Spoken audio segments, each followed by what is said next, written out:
नमस्कार, राधे राधे। तो आज हम फिर से आए हैं ग्लैम टॉक विद ग्लैमियो पे मृदु सर के साथ। वो भी आपको पता है कितना अच्छा गाना गाते हैं। आपने वीडियोस में गाने तो इनके सुने ही होंगे। ये मल्टीपल सॉन्ग्स गा लेते हैं। तो वैसे भी सावन चल रहा है तो मैंने सोचा चलिए सर से यहाँ सुन लेते हैं कुछ लाइंस सावन के ऊपर, भोलेनाथ के ऊपर। अब तो सर प्लीज आप कुछ लाइन सुना दीजिए। Thank you Radha. सबको प्रणाम, आप सभी को मेरा और बहुत बहुत नमस्कार और हर हर महादेव। एक सावन का पवित्र महीना चल रहा है और आज हम बैठे हैं ग्लैम टॉक विद ग्लैमियो और ग्लैमियो के साथ बैठी हैं राधा जी।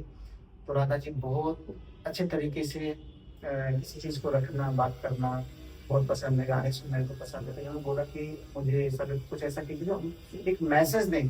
तो देव को देव महादेव का दिन चल रहा है और बहुत ही दानी है। आपको पता है कि हमारे घर की महिलाएं जब कुछ भी उनको नीड होती, जरूरत होती है, तो भगवान भोलेनाथ की पूजा करना शुरू कर देती हैं। और वो और कई बार की हमारी बहनें जो होती हैं वो 16 सोमवार अगर आप व्रत रख लिए तो आपके मन चाहा पति मिलेगा और सभी काम आपके पूरे हो जाएंगे। तो उसी सिलसिले में एक बात चल रही थी कि भगवान शिव माँ पार्वती जी बाबा जंगल पर्वत पहाड़ों से होते हुए जा रहे थे और बहुत जब ऊंची श्रृंखला में पहुंचे तो वहां पे नंदी बाबा रुक जाते हैं और कहते हैं कि प्रभु अब मेरे कदम आगे नहीं बढ़ेंगे। भगवान से कहते हैं क्यों, क्या ऐसी क्या बात हो रही? बोलते प्रभु मैं देख रहा हूँ कि आपसे जो भी कोई प्यार से कुछ मांग लेता है तो बिना लाग लपेट के आप उसको दे देते हैं, लेकिन मैं जन्म जन्मांतर से आपकी सेवा कर रहा हूँ। मेरी पीठ कट गई आपको ढोते ढोते मेरे पाँव में छाले पड़ गए, लेकिन आज तक तो आपने मुझे कुछ नहीं दिया। नंदी बाबा के साथ में वो भी एग्री करती हैं, वो भी सहमति जताती हैं माँ गौरा पार्वती। कहती बात तो ठीक कह रही है। अब वहां पे एक भजन है छोटा सा, बहुत प्यारा भजन लिखा हुआ है, आप समझिए। कहते हैं नंदी बाबा कि शिव शंकर डमरू वाले तुम पड़ गए मेरे पाले, तुम्हें घुमा घुमा के भगवन मेरे पाँव में पड़ गए छाले। तूने सबको दिया मुझे कुछ न दिया, तूने सबको दिया मुझे कुछ न दिया, सुन भोले ना दिया ना दिया ना दिया, कहे ना दिया ना दिया ना दिया, कहे ना दिया। कहते हैं कि ना दिया ना दिया कह रहा ना दिया, ना दिया कह रहा मुझे आपने कुछ नहीं दिया और मुझसे बातें मत बनाओ, आज मैं मेरा कुछ नहीं आज जाने वाला नहीं हूँ।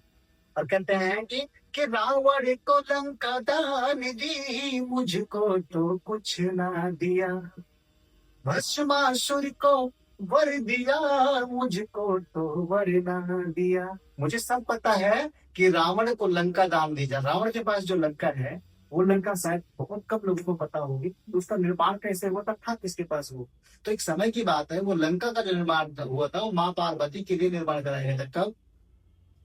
माँ पार्वती बोली प्रभु अब मुझे जंगल पर्वत पहाड़ों से रहने की कोई आदत नहीं है, मन नहीं है, और मेरे लिए महल का निर्माण करा दीजिए जहाँ पे मैं रह सकूं।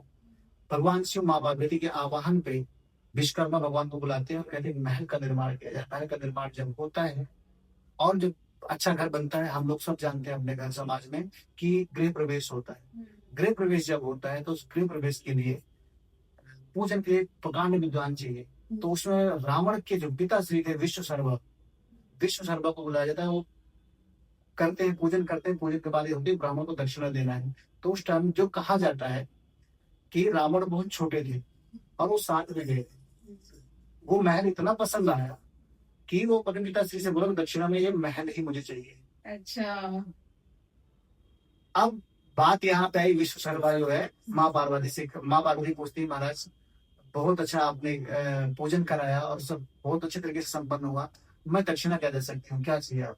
उन्होंने कहा दक्षिणा मुझे ये महल ही चाहिए। रावण विश्वकर्मा ने बोले। अब वो माँ पार्वती की ख्वाहिश पूरी तमन्ना पूरी करे भगवान शिव, और बेटे की ख्वाहिश वहां पे बीच में आड़े आ गई जो कि रावण की। और विश्वकर्मा मजबूर हो जाते हैं और बोलते हैं कि मुझे दक्षिणा में ये महल ही चाहिए जो आपने बनाया है। माँ पार्वती बहुत व्याकुल होती, परेशान होती, लेकिन ब्राह्मण कहा जाता है, पहले के जमाने में ऐसा होता था कि ब्राह्मण ने अगर मुंह खोल दिया, जुबान खोल दिया, तो उसकी जुबान खाली नहीं जाती है, हाँ। और उसको पूरा ही करना होगा। तो और रही बात दक्षिणा की, तो दक्षिणा में उनको देना पड़ेगा। और उन्होंने कहा कि जा हे रावण, कि ध्यान रखना कि दक्षिणा तो मैं तुझे दे रही हूँ, महल ही दे रही हूँ जो मैंने बहुत शौक से बनाया था, लेकिन ध्यान रखना कि इस महल का अगर तहस नहस कोई होगा करेगा तो भगवान शिव का ही कोई अवतार होगा। पता होगा कि लंका का जो तहस नहस या जो लंका जलाई गई थी, किसके द्वारा जलाई गई थी? राम के द्वारा बनाई है। हनुमान जी के द्वारा। अच्छा हाँ। हनुमान जी लंका में जब माँ जानकी हाँ, हाँ, पूछ हाँ, करने जाते हैं, हाँ। तो हनुमान जी की पूंछ में आग लगाई जाती है और पूरी लंका जल के राख हो जाती है। और हनुमान जी महाराज भगवान शिव के 11वें रुद्रावतार हैं। तो माँ पार्वती की बातें वहां पर सत्य होती है।